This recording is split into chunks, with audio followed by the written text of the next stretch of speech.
Welcome to our second talk on the civil rights movement. We are going to get started in about 1 minute. I just wanted to do some housekeeping things before we officially start, and there's 17 participants, so that's great, wonderful. Oh, yay. So we had our first talk on Tuesday with Dr. Kendra Boyd, and I did want to mention that Dr. Boyd will be giving another lecture on February 3rd with the CURE seminar through the Urban Studies Department. So if you're interested in hearing more from Dr. Boyd, please feel free to go to that website, and which will have the new schedule up very soon so that you can listen to her talk as well as others. And I also wanted to quickly mention that we have 2 more events in our series. Next Wednesday, we will be having Cornelia DiMolanta from the Lumbee tribe member and the director of the Philadelphia-based Native American House Alliance, and she will speak about the influence of the civil rights movement and indigenous activism more generally. And then on Monday, January 31st, there will be another virtual event with Dr. Claiborne Carson, the MLK Jr. Centennial Professor Emeritus at Stanford University. He founded the MLK Jr. Research and Education Institute at Stanford, and he will deliver our keynote for this series. And so I think it'll be a really interesting talk from both of them. And I will be at both of them as well, though I will not be I guess, hosting those 2 events. So just to begin really quickly, today we are very, very lucky to have Dr. Jesse Bayker to discuss the intersections and oppositions and relationship generally of the LGBTQ movement with the civil rights movement. There's Dr. Jesse Bayker right there. And once we get started, we'll go back to a speaker view so you can see us. As usual, we're going to turn the chat off sooner rather than later. If you have a question, please do put your question into the Q&A panel, and I'll be keeping my eye on it. It's just me today, so I might, it might take a little second for me to get to it, but I will definitely keep looking at it regularly and bring out your questions. And we'll also end our conversation around 1:30, 1:35-ish to make sure that we have some time for questions from you all. And I hope you have a lot of questions today. So just to begin, I'd like to introduce Dr. Jesse Bayker, who we are very, very lucky to have today. Dr. Jesse Bayker is the research project manager and digital archivist at the New Institute for the Study of Global Racial Justice at Rutgers University, New Brunswick. We will forgive him for being in New Brunswick, but that's fine because he has a lot of time at Camden too, so that's great, which we'll talk about in a second. He is a scholar of gender, sexuality, and African American history in New Jersey. He curates the Scarlet and Black Digital Archive, which we discussed very briefly last time, which uses historical primary sources to shed light on African American history at Rutgers from slavery to Black Lives Matter. He is currently working to interview Camden alumni, so again, we're going to claim him a little bit, through the Black Camden Oral History Project. In addition to his work on Rutgers history, Dr. Bayker is writing a book about transgender lives and practices in 19th century America. His article titled "Some Very Queer Couples, Gender, Migrants, and Intimacy in 19th Century America" received honorable mention from the 2022 Audre Lorde Prize from the Committee on LGBT History. He holds a PhD in history from Rutgers University and a BA in history from and LGBTQ studies from Brooklyn College. Also, if anyone is interested in learning more about the Black Camden Oral History Project or is an alum who also is a Black alum of Camden, and you would like to participate or learn more, please go to the website. It is very easy. It is called blackcamden.org to learn more about the project. I know that Dr. Bayker is looking for participants, and anyone who's interested or knows somebody who may be interested, please go to the website and take a look and see if you'd like to participate in this very worthwhile project. So to begin our conversation, Dr. Bayker is going to start out with some comments, and then I have some questions. Again, I'll be looking at the Q&A panel. If anyone else has questions, please feel free to to ask them right away. And I do think Jesse might be asking you some questions. And if that is the case, please, what we thought we could do, since the chat panel is closed, just use the raise your hand feature for a yes answer to his questions. And I'll keep an eye on the panelists to see how many say yes and how many say no. And I will turn it over to Dr. Bayker, and I'm gonna mute myself so you won't hear my cat. So. Right. Hello. Hi, everybody. Thank you for joining us today. And thank you for inviting me to be a part of this conversation. This is a real treat for me because it kind of brings together two of my biggest academic interests. You know, I do this work on African-American history at Rutgers and in New Jersey. And a lot of that is concentrated on the 20th century. And then I have this sort of parallel interest in LGBT history, and I primarily write about trans people in the 19th century. So there's often not that overlap that, you know, today I get to kind of bring these things together and talk about LGBT history and African-American history together, and those movements in the 20th century. So that's really going to be fun for me. So I was thinking about, you know, we're following up. This is the second conversation in the series. And I was thinking about the first conversation that started us off on Tuesday with Dr. Boyd, talking about women leaders in the civil rights movement, and how, you know, she talked about how historians over time, you know, initially were not writing about women leaders. Women leaders in the civil rights movement were often invisible in the histories that were written of the movement. But then that's something that's changing over time, and historians have taken new approaches to recognizing women's leadership when they see it. So, you know, we talked about some of the problems around that with women, but what really strikes me that there's this difference between recognizing women as leaders and recognizing these LGBTQ leaders in the civil rights movement. And that's because it's not just historians not really paying attention, right? It's when we're talking about the civil rights movement in the 50s and the 60s, we're talking about a time when a lot of gay people were very private about their private lives, about who they love, about their relationships. And they really had to hide that. So we might see a person who is a leader in the movement, but we might not even know that they were gay because they were actually trying to hide that aspect of themselves. So in that way, it makes it more difficult to recognize people because we might just not know that they are gay, and they're there all along. And you know, there's gay people in every movement in America in the 20th century. But one person that I wanted to kind of start us off talking about today, who was a big leader in the civil rights movement, we know a lot about his life because he was actually very open about the fact that he was gay.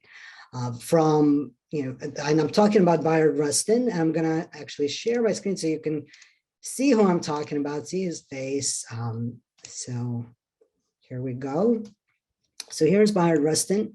So he was born in 1912 in Westchester, Pennsylvania, so not too far from Camden. And at that time, Westchester was a very segregated town. So he grew up in an era of segregation, and he recognized as a young man that he was gay, that he was attracted to other men, and he did not attempt to hide that. He was always comfortable with himself as a gay man. And that's something that's very different for a lot of other people in that moment, you know, in the 1930s, 40s and forward, who not only were private and didn't want to tell other people that they're gay, but they also, you know, it was a struggle for gay people to accept themselves and to feel comfortable and proud and not to feel ashamed. But the way that Bayard Rustin carried himself, and the memories when we hear, you know, any of his friends and associates from that time talking about him, they say, you know, he carried himself with pride and he wasn't ashamed of being gay. So that was an important aspect of his personal life. And then he was also, you know, he grew up as a Quaker, and that really shaped his ideas about the power of nonviolence, the power of peaceful protest. And he became, in the late 1930s and early 40s, activist for peace, and he worked with an organization called Fellowship for Reconciliation, which was really a pacifist organization. So this is where he really learned the tactics of a nonviolent resistance. And I wanted to read you kind of a quote from him where he really explains his philosophy on that. And he says, "We need in every community a group of angelic troublemakers. Our power is in our ability to make things unworkable. The only weapon we have is our bodies, and we need to tuck them in places so wheels don't turn." So this is, he here is articulating a nonviolent protest philosophy that really becomes key to the civil rights movement and to what we associate with Dr. Martin Luther King. And in fact, go here to the photos. Bayard Rustin worked very closely with Dr. Martin Luther King Jr. And a lot of the things that we now think of as the legacy of Martin Luther King, well, Bayard Rustin had a big influence on that. So I'll stop sharing now so we can be more in conversation. But so I want to highlight a couple of events where their lives intersected and the ways that Bayard Rustin influenced Martin Luther King.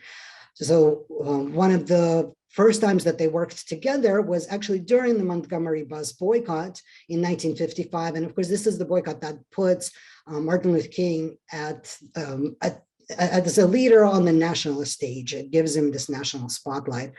And, you know, we might forget, we were just talking with somebody about this before we started. We often forget how young a lot of these leaders were in the civil rights movement. So Martin Luther King was 25 years old when he was thrust into this national spotlight as the leader of this mass movement. And Bayard Rustin at that time was 43 years old. So he arrived in Montgomery to really advise Martin Luther King about conducting his protests, about nonviolent resistance and what it really looks like. And when he got to Montgomery, you know, he had to have these philosophical and tactical conversations with Dr. King, because Dr. King at the time, even though he was talking about nonviolence, he had guards, armed guards posted, you know, with shotguns and pistols posted in front of his house because, you know, he was receiving death threats and he felt that this was dangerous for him and his family. He needed to protect his family. And through the conversations with Bayard Rustin and Rustin's influence, this is how Dr. King comes to recognize that as a leader of this nonviolent movement, he had to be willing to put his life on the line and to get rid of the guns, right? Because it would give him that sort of moral upper ground that we then start to associate with Dr. King, right? That he was unafraid to put his body on the line, and he called on other people to do the same. Because if you're going to ask other people to come, not with guns, but just only with their body as a weapon to you know, stick your body in the wheels of the system and stop it from perpetuating this racist oppression, then you have to be willing to do that yourself and to show that. So that was an important way that Bayard Rustin influenced Dr. King. Another important moment is 1963, the March on Washington. You know, everybody, if people learn anything about Dr. King, it's his "I Have a Dream" speech, and he of course delivered that in 1963 in Washington, D.C. Well, he wasn't just there to just make a speech by himself. He was there as part of a huge March on Washington, and it was the biggest protest march in the country's history. And it was 250,000 people who showed up in Washington that day to protest and to push Congress and to push politicians to adopt, to pass civil rights legislation, which, the march then had that actual effect. And next year, this is when we get the Civil Rights Act of 1964. Well, that march would never have happened if it wasn't for Bayard Rustin. Bayard Rustin was the man behind making that actual event happen. He was the executive director of the March on Washington, and he made sure that people would show up from everything from figuring out where in the country you can reach the people who can come, making sure that people had the buses to come, and everything from getting people there to making sure that the place was going to be cleaned up afterwards, and that there was going to be a lineup of speakers who really could speak to this huge audience. And he was on the news before they then saying we're calling for at least 100,000 people, and 250,000 people showed up, and that was through his organizational abilities. I mean, his contemporaries attest to the fact that he was the only organizer who could have pulled this off because he was so talented as an organizer. But we often don't hear about his role in that. And actually was wondering, this is where you maybe will use your little raise hand signal as I'm talking about Bayard Rustin. I think that we don't talk enough about him. I don't recognize him enough, and I wonder, have you, our audience, heard about Bayard Rustin before, know about him before today? I would love to. I'd love to be pleasantly surprised with everybody saying, yes, we've already heard about him, but I'm wondering how many people are gonna, pop up with their hands and let us know. So far, I have one person who says, yes, I've heard of Bayard Rustin. Okay, a few more people. So I'm glad that, I think we're, over time, are getting to a point where, especially at the college level, I think more folks are studying, when they're studying civil rights, they're talking about Bayard Rustin. But certainly when we're learning about civil rights in K through 12, often we don't go much deeper than Martin Luther King or maybe Malcolm X. But Bayard Rustin was a very important person in making that movement. So I'll stop there with my opening spiel, and we can get into a conversation about Rustin and other people in the movement. Great. Wow. So interesting. I love that phrase, angelic troublemakers. That really captures, I think, what nonviolence, not just in the United States, but around the world, certainly in India, sort of the role of individuals was supposed to be. And I also wanted to mention the putting your body on the gears is, like, I didn't realize that. So Mario Savio in Berkeley, he gave this like very stirring speech for the students' rights movement later on in the 60s, which now I realize basically plagiarized from Bayard Rustin, but in the nice way, of plagiarizing, because I always make my students listen to that speech because it's recorded. And so now I'll try to find the first transcript to make sure that they give credit where credit is due. Yeah, well, Rustin, I think he would be happy to hear of people repeating those words.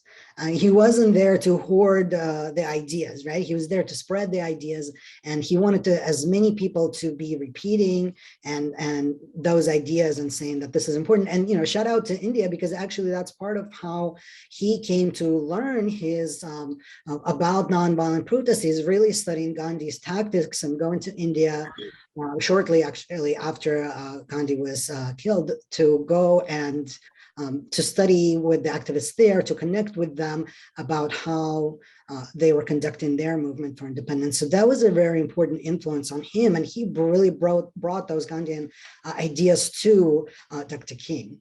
Yeah, and I also think, one of the other things as somebody who studies and teaches about social movements, like another reason why people don't know about the organizers is because the movies never really talk about like how many hours people have to spend on the phone or, chatting about like toilets in order to create a really like a profound and moving, inspirational protest action is like hundreds of hours of work before you can get to that. And it seems to be this like moment of, almost like, ecstatical kind of sharing. And that's, but again, people go to the bathroom and you probably shouldn't do it on the ground.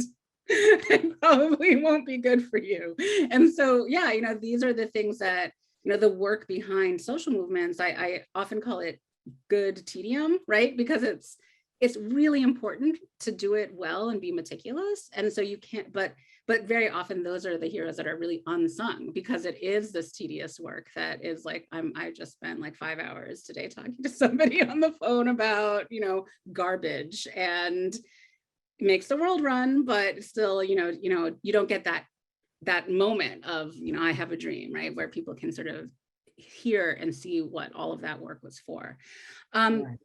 But I do want to also remind, our audience, of course, as a historian, I like to remind people that when Bayard Rustin was doing this, he was doing it with a phone, and I'm not talking about a smartphone, right? So there's no email, and there's no social media to get the word out. So you really literally the influence of the organizers has to be so, they have to be so on top of things with writing things on paper and picking up the phone, knowing who to call and convincing those people to go door to door in their communities to drum up support, because they cannot post it somewhere on Twitter, and they don't have access to television to put millions of dollars into TV ads to say, oh, come to this march on Washington. So this is all grassroots organizing. Yeah, for all the kids out there, phones used to have these like dials. So it would take like a minute to actually make the call. So, that in and of itself, think about the time. But just to get us back to a little bit more into the conversation about LGBTQ rights and identity in the movement. So what was the attitude in general in the civil rights movement regarding LGBTQ rights or even expression, right? How did leaders such as Bayard, you said that he was very proud and open about being gay. Was it possible for him how open could he really be? How open could he be with his sexuality as a leader of the movement? I'm sure that there are differences between how he would interact with MLK, who was his friend, right? Like they had a specific personal relationship versus the movement at large. And I do think, what would be interesting, like Bayard Rustin had such an outsized importance in the movement as a whole. But what about others who weren't Bayard Rustin, right? Like, if he could be proud, could others as well, maybe in the rank and file, be open?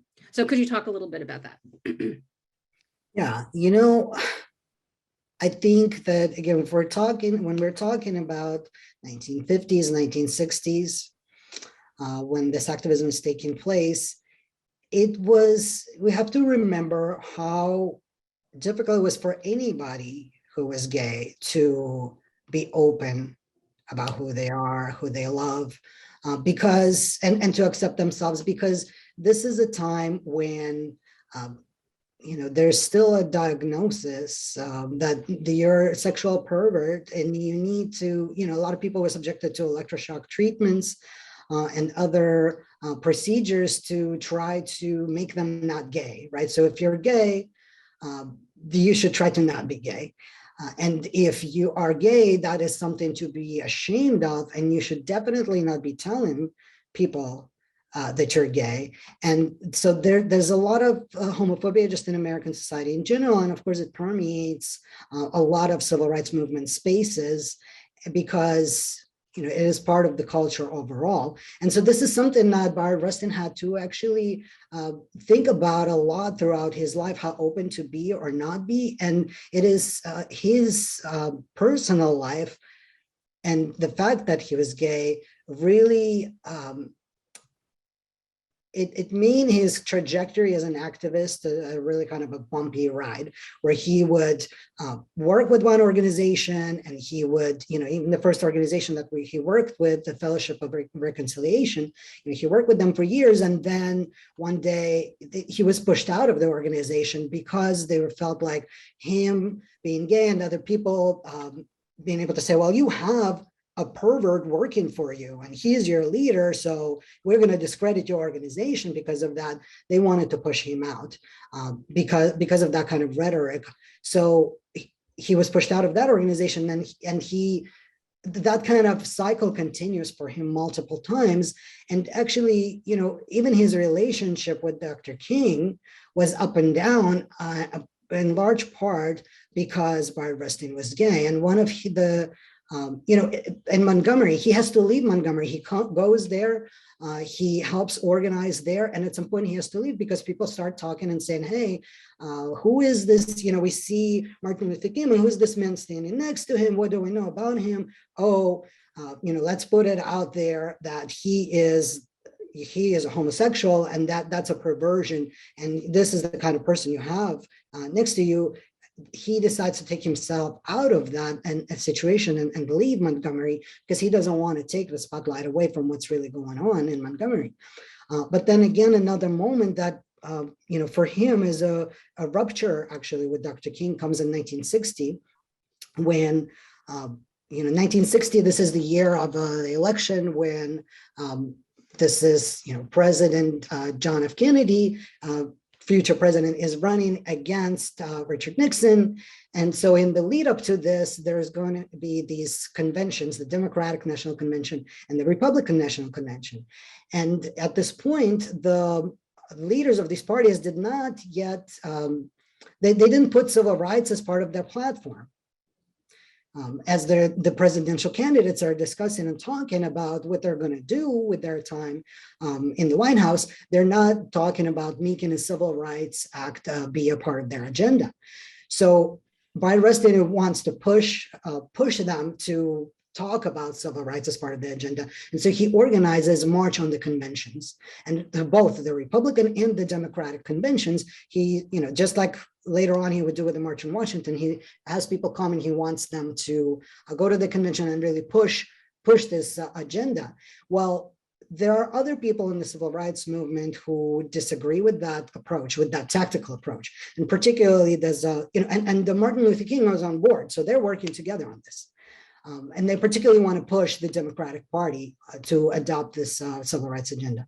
Well, there's a man named Adam Clayton Powell, who probably, hopefully many of you have heard about. He is the first Black congressman from New York.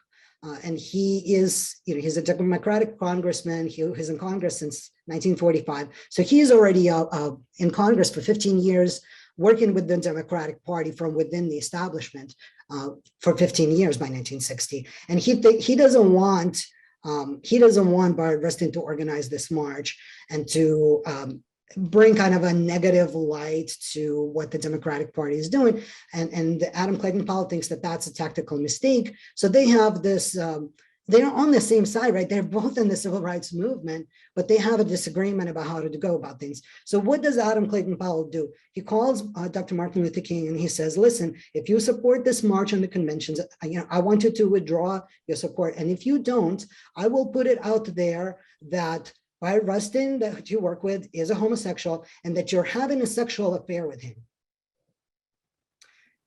And so of course, everybody knows that this is a complete ridiculous lie, but Martin Luther King is so scared of that kind of rumor going out there that he actually rejects Bayard Rustin at this point, and he breaks away from him and he says, I'm not going to work with you anymore. And this is, and then they come back and work together again. They kind of get over this big rupture in their relationship. But this is one of the most, lowest points for Bayard Rustin because he feels so deeply hurt by a person who he thinks is his friend and mentee, and they're working together for all this time before. And, we think of Martin Luther King as being this fearless leader. And this is one example of where he actually succumbs to this fear. The fear of being associated with being gay is so powerful for him that he cannot, even as this courageous person, he cannot get away from that. He cannot stand up and say, he doesn't feel it within himself that he can stand up and say, no, this is ridiculous. I'm not going to stand for this. And, you're not going to threaten me this way. So, that is something that Bayard Rustin had to work with his whole life, dealing with that kind of situation. Yeah, very, very interesting. It really shows the push-pull within movements and the ways that priorities, at the time might seem so important, and then in retrospect, with the historical sort of analysis, you realize like, no, isn't it more important to support freedom for everybody, right, or equality for everybody? But fascinating. I did not know that. So I know that we have another question, but we actually have a question from the audience, which is about Bayard Rustin. So I thought it might make sense to go to that first. So Anonymous is asking, does Rustin's background as a socialist with Quaker values play a role in how he helped organize marches and the pacifist work of MLK to push this nonviolent idea? And do historians see the contradiction of not allowing Rustin to be himself while pushing for people's rights? So I think it is sort of getting at that question that you talked about a little bit, but maybe if we can, and this segues to the question I had about if there's somebody else that we should talk about beyond Bayard Rustin, like, in pushing, like, there is a contradiction in this idea of equality for all, but only the all that we really want equality for, right? The all that is accepted in a normal way, quote unquote normal way, or thought of as normal. And so, has there been a movement in history to kind of deal with these contradictions? And how have we been starting to do that? How has that unfolded? So first, I just want to hit on the first part of that question about him being a Quaker, and just let you know that him being a Quaker was a very important part of his understanding of the world. And that's something that throughout his life he held on to as, as a guiding light for peace. And he wasn't, he had actually a very long career that he fought for many different causes, and including peace, being a pacifist, civil rights for African Americans, but also he goes on to work in activism against the proliferation of nuclear weapons in the world. So he travels the world and going to Europe, going to Africa, dealing with these issues, and in the later part of the 20th century. So that's always the idea of peace and peaceful protest, and in this anti-nuclear weapons campaigns that he worked on, he conducted them the same way, right? Putting people's bodies out there on the line, saying that you will have to go through us to actually test these nuclear weapons, which is like a really scary prospect. But I think his spirituality in that way really was important to him. But yeah, this question of should we just like work on this one issue? Isn't it more important right now, right? Particularly in the civil rights movement, isn't ending oppression for Black people and isn't earning the right for Black people to vote and to sit on juries and to go to school in desegregated schools. Isn't that the number one thing that's most important? Shouldn't we push other things aside? That comes up in a lot of 20th century, mid 20th century movements, right? Like kind of putting, in the second wave feminist movement, there's also conversations about this. Let's focus on sex discrimination, and we maybe sometimes some of the leaders wanted to brush aside racism and homophobia, but it is actually the gay leaders within those movements that have the ability, by thinking about their multiple intersecting oppressions that they're experiencing, they're the ones who push all of these different organizations, both civil rights organizations and feminist organizations, to not just play single issue politics. And it is really these queer leaders and thinkers, people like Audre Lorde, Paula Murray, that I want to talk about a little bit more too. These are the folks that are saying, well, I'm gay, I'm a woman, and I'm Black, and I'm experiencing oppression in these different ways. And I'm starting to have an analysis of how nobody's oppression will be fully dismantled until we dismantle all of these vectors of oppression. So Paula Murray, you asked about, other people that we should talk about. I think we should really talk about Paula Murray. And again, I'll share you a little image so you see who I'm talking about. Here's Paula Murray as a very, as a youngin in the 1920s and early 1930s. So Paula Murray, and again, I'll ask I'm very curious about our attendees if they've ever heard about Paula Murray before. Just go ahead and click to raise your hand so I can know how many people out there have heard this name. So far I see one hand. All right. So we had a lot more for Bayard Rustin. So it's good. I guess we'll talk about that.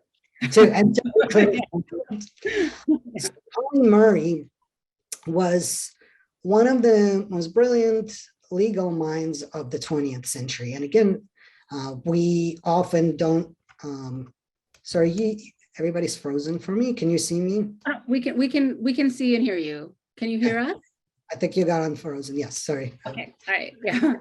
So Paula Murray was a Black, gay, and gender non-conforming legal activist, born in 1910, also growing up in segregation in the South.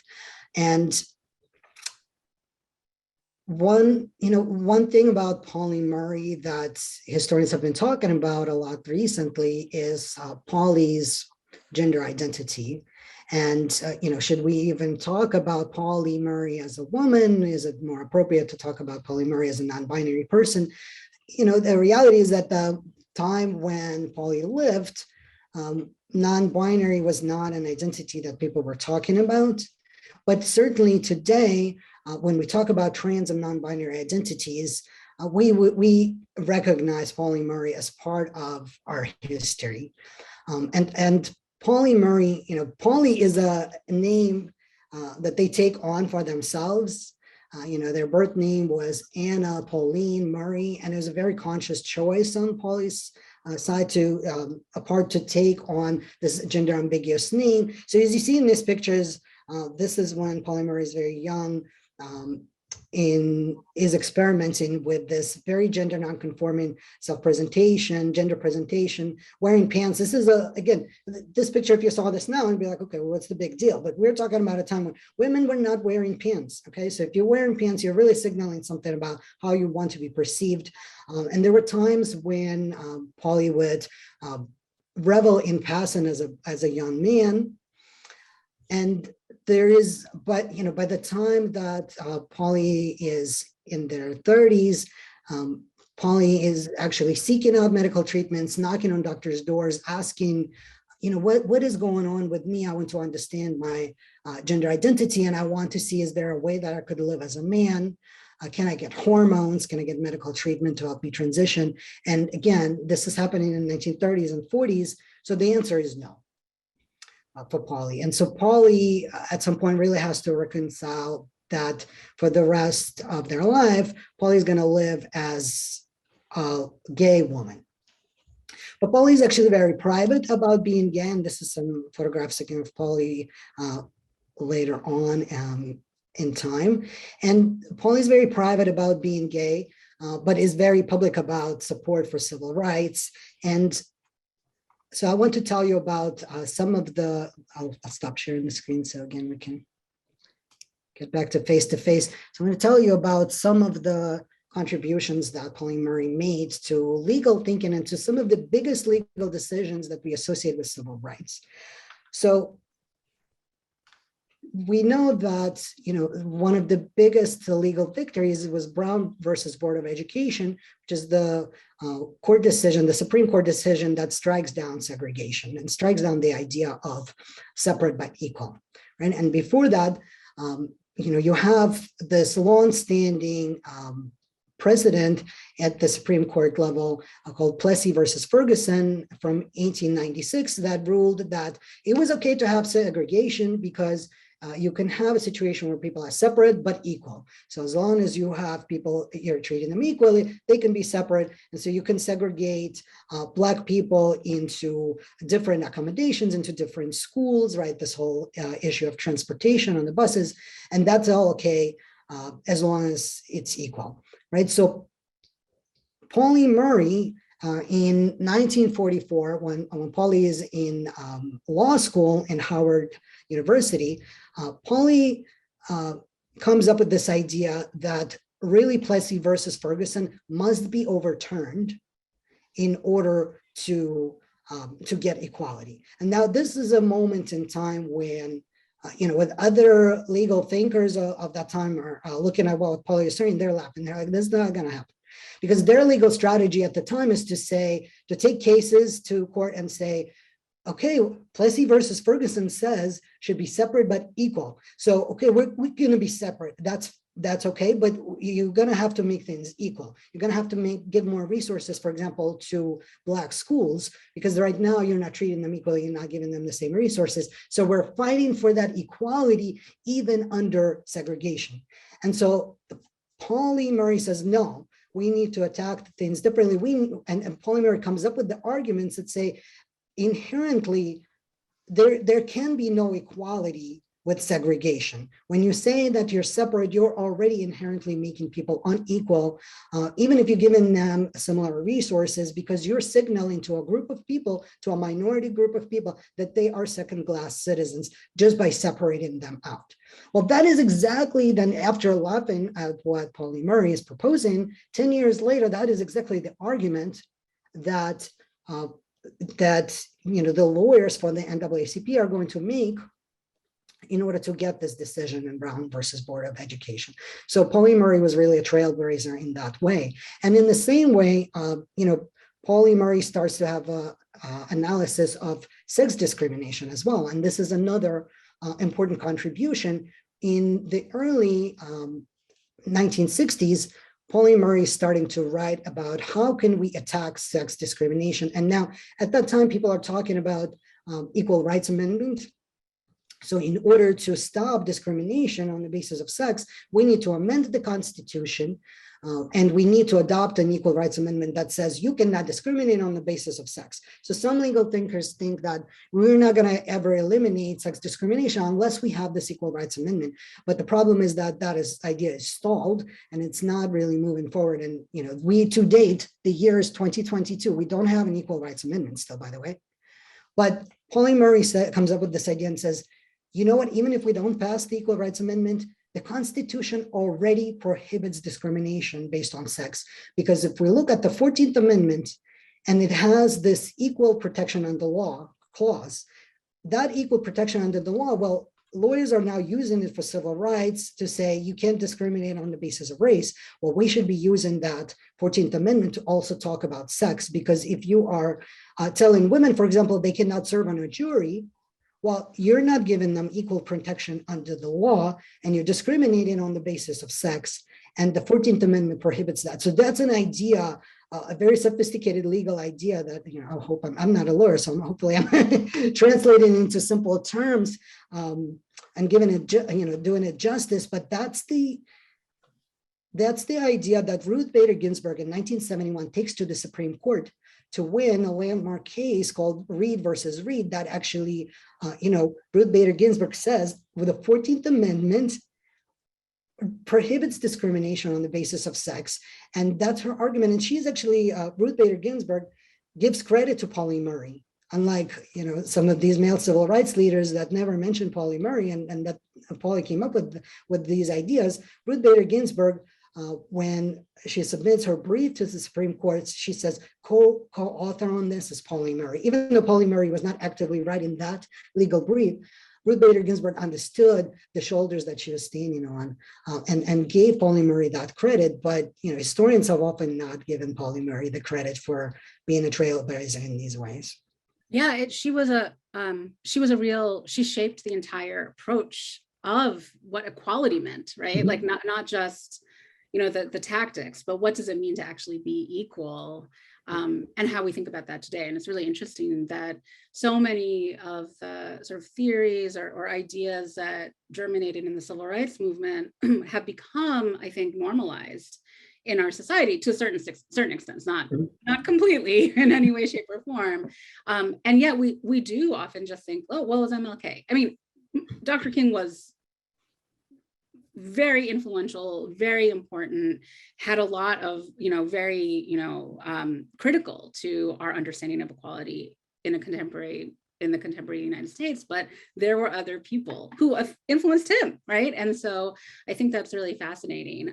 Since we only have 15 minutes left, I do want to, and please, if you have any questions, put them in the Q&A, but I did want to ask about since we are very lucky to have a historian of Rutgers with us right now. So the question that I had originally written was that, we tend to think of Stonewall as like the moment of the LGBTQ sort of rights, entrance into American society, but there were actually a lot of protests for,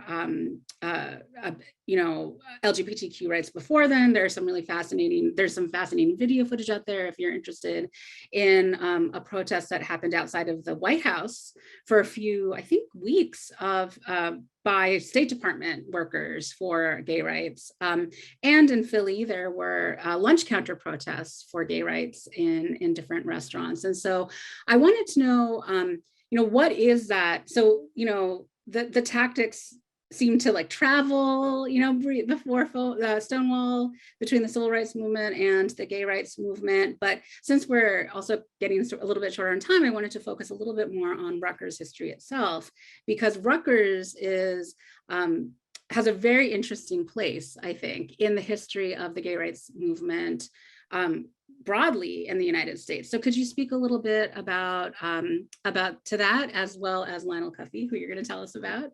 Yeah, definitely. So yes, Rutgers is actually a very important place to gay liberation at the national level, because Lionel Coffee, which again, here's a little picture for you.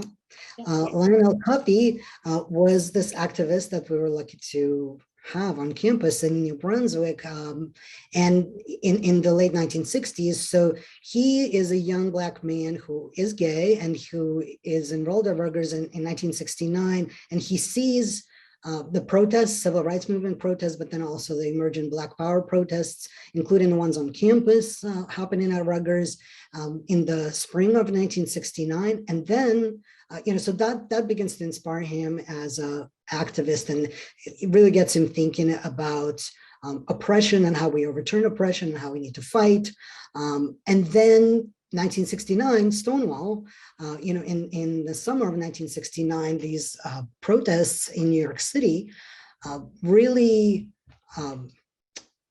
have an important influence on Lionel Coffee, because he is nearby. And this is, of course, has an influence nationally too. What happens with Stonewall, what changes with Stonewall is that there's just a proliferation of gay liberation organizations after this moment, right? There is the groundwork that other activists are doing before, but in 1969, it's like people are waking up to this idea that, hey, we actually have power as gay people, and we need to get together and organize together and push for change. So this is what inspires actually Lionel Coffee to organize this organization in 1969, shortly after Stonewall, called the Student Homophile League. And this is the second organization for students, for gay students ever in the country. The first one was organized in 1967 in Columbia University.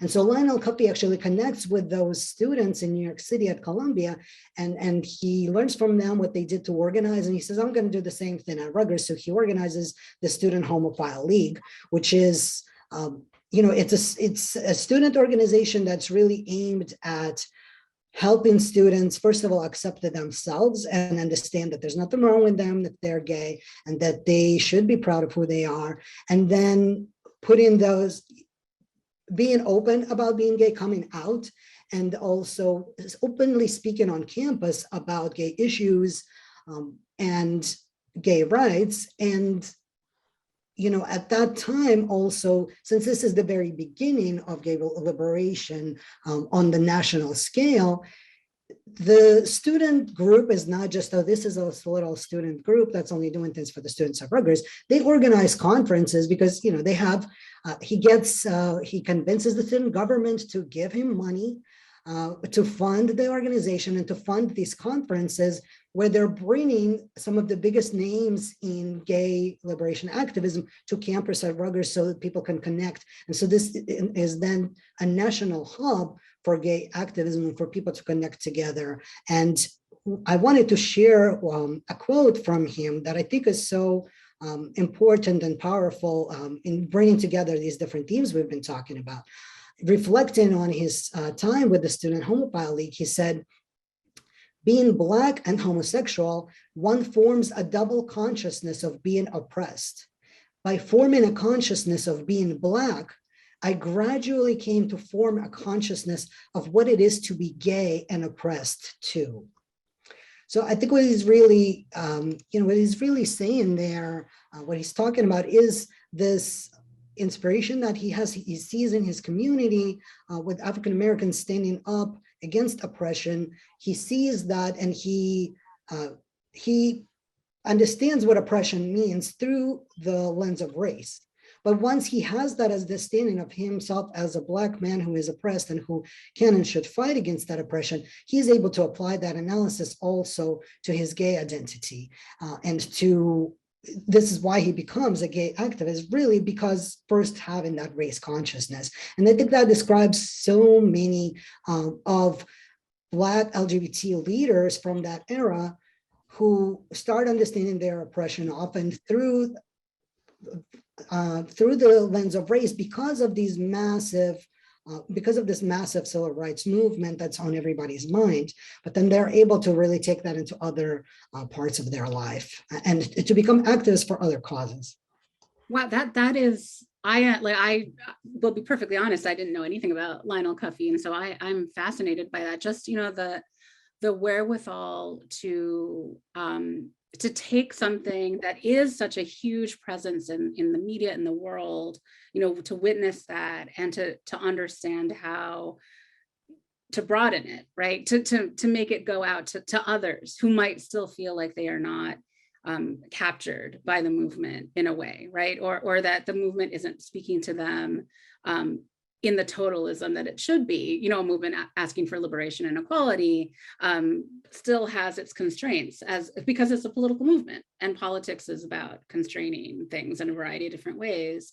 And really looking at the power of how mobilization for another group can be so powerful for somebody just witnessing it, right? Which is one of the reasons why I always tell my students, like, if you can just even go to a protest, even if you believe in something, definitely go to the protest, but even just to witness, what that action can be for somebody. And I think that that's really interesting, especially like kudos to the SGA giving, funding that organization. That's really wonderful. So we only have, I have other questions, but we only have a few minutes left. So if you have any questions, anyone in the audience wants to ask a question, I'm pointing to my Q&A panel, which is on the screen over there. So you're all like, what is she pointing to? But please feel free to ask your question. But in terms of wrapping up, I think we can actually just wrap up. You've really touched on this quite a bit, and the question of what are some of the pervasive misperceptions of the LGBTQ community in the civil rights movement. And you've covered a lot of that, but is there anything that you think our conversation has missed that you really want to highlight for the audience, whether it be about New Jersey itself and the way the state interacted with the civil and LGBTQ rights movements, or really anything? What type of things would you want to leave us with? I think, thinking about Lionel Coffee makes me want to leave up with this.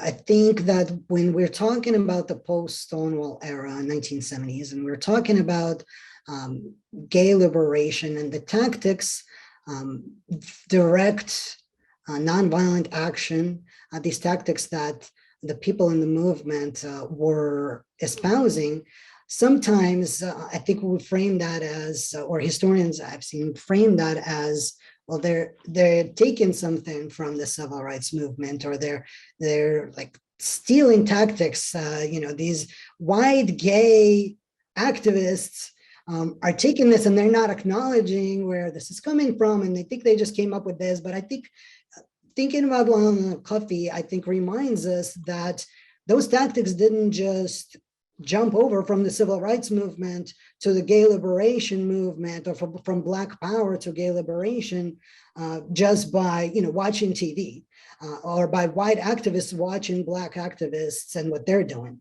It was really these gay Black activists that took that took what they were learning in the Black movements for freedom and taking those tactics and that analysis and pushing other gay people, white gay people, to think about things differently, to push for change differently. So I think people like Lionel Coffee and other leaders, I'm thinking about Audre Lorde, for example, these folks really articulated how you take something and all these ideas about racist oppression and how you take that into other spheres. And they really had a very important influence on how all of the gay activists and trans activists after them conducted their work and presented their analysis of oppression. Fascinating. Yeah, I think it's always, as a student of movements in general, especially I say the Indian nationalist movement, we're so used to thinking about it in terms of like the man at the top, right? Gandhi, MLK. And I think it's really important to engage with all of the other people who are doing things, but also to remember that for a lot of these activists, it wasn't about them. It was about everybody else, right? It was about freedom in general, liberation in general, living an authentic and good life for that everyone is allowed to do that. And I think that I think it's really wonderful to be able to have this conversation with you, to learn about some of the other people, and to also recognize, how profoundly important their influence was on the great men that we know about, but to also acknowledge that, their work was not really about them. It was about all people in so many ways. And that's something that we should always try to remember as well. But okay, we have 2 more minutes left. Any last minute questions anyone want to ask Dr. Bayker while we have him? I'm sure, I don't know, I put in the chat the website for the Black-Camden Alumni Oral History Project, and it is literally blackcamden.org. So it is a very, you please remember it. If you are interested in participating or know somebody who might be interested in participating, I think Dr. Bayker, the interviews are going to be happening this semester in the next. Yeah, we're really trying to do as many interviews this semester as possible. So this is happening right now as we speak. Yeah, we are also in another separate project trying to do interviews, but we're working together and not separate from each other. So it works very well for all of us. But yeah, so please do take a look at that project, especially if you happen to either be a Black alum of Camden or know somebody who's a Black alum of Rutgers Camden. I think that would be really wonderful. And this was a really fascinating conversation. So thank you so much, Dr. Bayker. And all of you, please join me. I'll do it in thanking Dr. Bayker for spending some time with us today and just really teaching us about the power of or how important kind of the ideological basis and the tactical know-how comes in. We have a question from Laraj. Hello, Laraj. What is a good bio book about Polly? Or is there any other media that you could recommend? There are actually multiple biographical books about Paula Murray at this point, examining multiple, I give you this big of a snippet of a very long and complicated life. So there are different aspects of Polly's life, like Polly's relationship with Eleanor Roosevelt, for example. That's been, there's books about that, but there's a new film called, I think it's called My Name is Paula Murray. I believe it might be an Amazon original. So if you've got that Amazon Prime, get on that. And it's made by the creators of the biographical film about Ruth Bader Ginsburg, who kind of then discovered that they really shouldn't make a movie about Paula Murray, who influenced Ginsburg so much.